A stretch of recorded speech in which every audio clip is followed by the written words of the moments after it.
밤낮을 가리지 않고 찾아오는 요실금의 고통. 화장실은 거짓말 안 보태고 수도 없이 한 30분 간격으로 갔고 말짱했다가도 화장실 하면 막 싸는 거야 그냥. 방광에 찾아오는 감기 방광염. 여성의 발병률이 10배 이상 높다. 사회 활동을 제한을 받고 남과의 접촉이 피하고 이런 이제 악순환이 계속되게 되기 때문에 사회적 암이라고 합니다. 간단하게 생각하기 쉬운 방광염. 방치하면 심각한 질환으로 이어질 수 있다. 그 통증을 표현할 길이 없어서 자살을 죽는 길밖에 없다는 생각밖에 안 들어요. 생활 습관을 바꾸면 요실금과 방광염의 고통으로부터 벗어날 수 있다.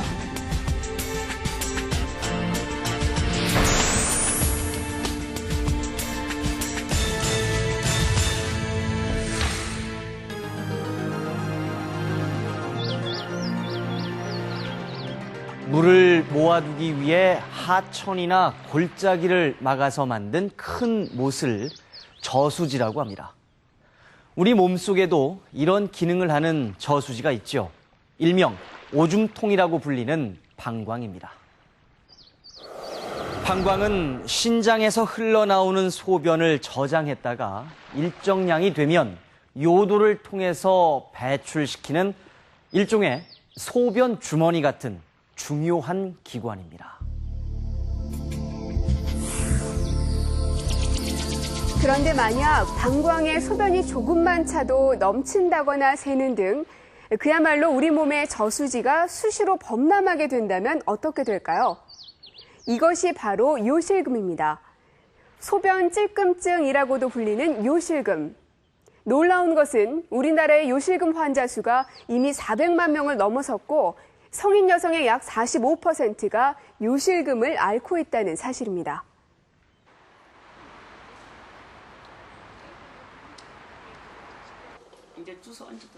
올해 71살의 박세옥 씨.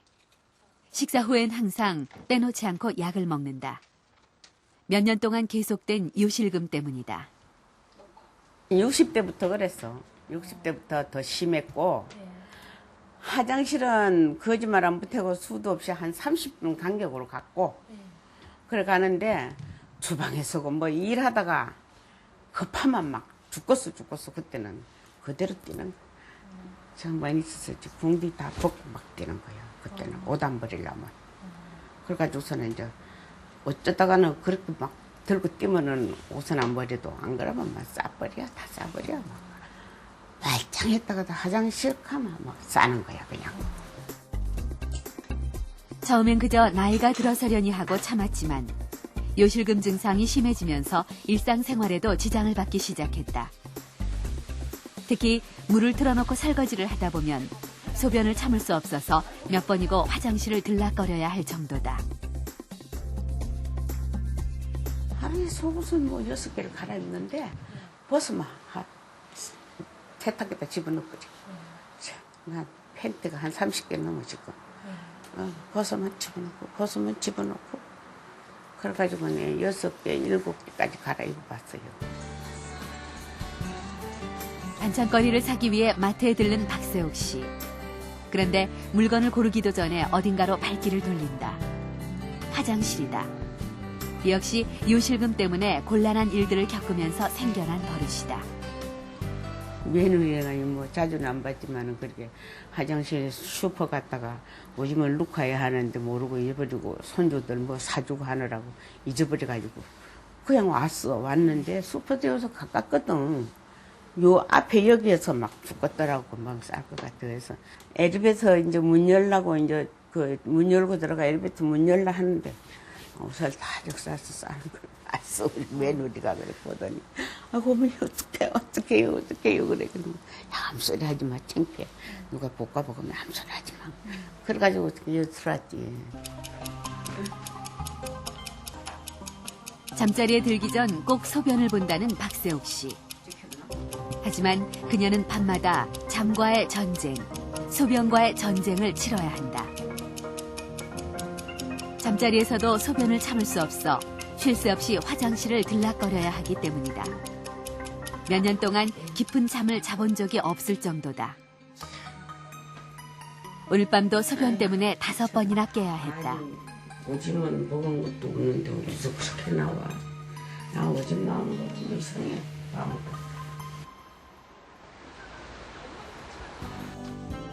요실금 치료를 받기 위해 병원을 찾은 박세옥 씨. 작년에 처음 병원을 방문했을 때 절박성 요실금이라는 진단을 받았다. 절박성 요실금은 수술보다는 대부분 약물요법을 통해 치료한다. 박세옥 씨 역시 약물 치료로 조금씩 나아지고 있다.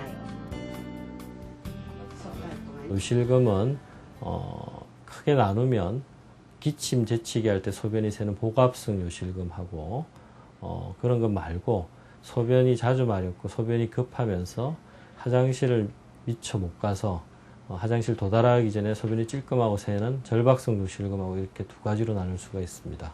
이분의 병명은 과민성 방광이 되겠습니다. 방광이 배뇨를 할 때 수축을 하셔야 되는데 방광이 배뇨하지 않고 일상생활 중에 수축을 심하게 하기 때문에 소변이 자주 마렵고 또 소변이 마려울 때 참기가 어렵고 조절이 안 되는 그런 경우가 되겠고요.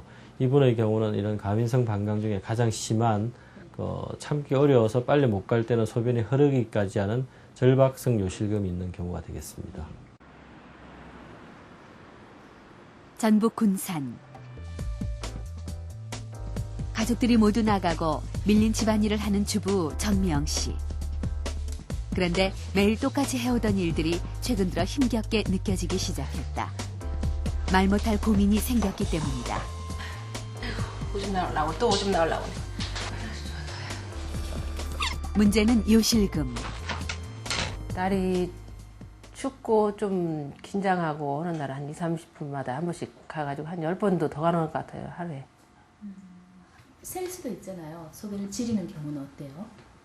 그럴 때는 그냥 바로바로 팬티, 집에 있을 적에는 팬티 갈아입고 나갈 적에는 가방에다가 이제 팬티하고 팬티 라인 같은 거 꼭 챙겨가지고 어디 갈 적에는 가지고.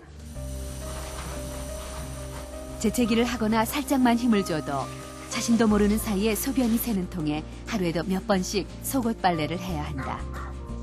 한 5년 전부터 좀 이렇게 심하게 오더라고요. 조금 웃거나 재채기 뭐 조금 무거운 거 들고 집안일 이렇게 왔다 갔다 하면은 자주 마렵고 이게 물도 가급적 어디 갈 적에는 안 먹어요, 물. 폐경 후 5년 동안 요실금 증상을 겪었지만 오늘 처음 비뇨기과를 찾았다는 정미영 씨.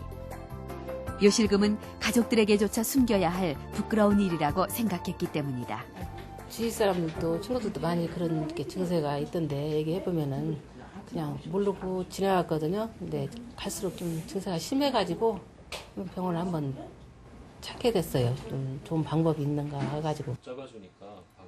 정미영 씨가 겪고 있는 증상의 원인은 무엇이며 어느 정도나 심각한 것일까? 치울 때가 주로 많이 새고 빈박질 같은 거 할 때 어때요?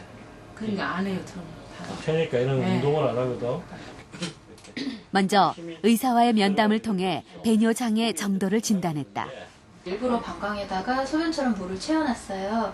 소변 보시지 마시고. 일상생활 중에 어느 정도 소변이 새는지 확인하기 위해 패드를 찬 상태에서 요 누출 검사를 실시했다. 15분 동안 계단 오르내리기와 평지 걷기, 앉았다 일어서기 10번,